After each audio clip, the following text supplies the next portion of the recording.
విష్ణువు చేతికి సుదర్శన చక్రం ఎలా వచ్చిందో మీకు తెలుసా? ఒకసారి అసురులు ప్రపంచాన్ని చాలా రోజులు ఇబ్బంది పెట్టారు. వారిని ఓడించడానికి విష్ణువు ఒక కొత్త ఆయుధం కావాలనుకున్నారు. అప్పుడు విష్ణువు శివుడిని పూజిస్తూ తీవ్రమైన తపస్సు చేశారు. 1000 సంవత్సరాల పాటు జరిగిన ఆ తపస్సు చూసి శివుడు ప్రత్యక్షమయ్యాడు.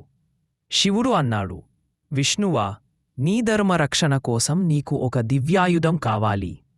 ఇది నా తేజస్సు నుండి ఉద్భవించింది. అలా శివుడి జ్వాల నుండి వెలువడిన ప్రకాశవంతమైన చక్రాన్ని ఆయన విష్ణువుకి ఇచ్చాడు. ఇదే సుదర్శన చక్రం. ఓం నమో నారాయణాయ. ఈ సుదర్శన చక్రాన్ని ఆయుధంగా చేసుకుని విష్ణువు అసురులను అంతం చేశాడు. అలా సుదర్శన చక్రం విష్ణువు చేతిలో ఆయుధంగా మారింది. ఓం నమో నారాయణాయ.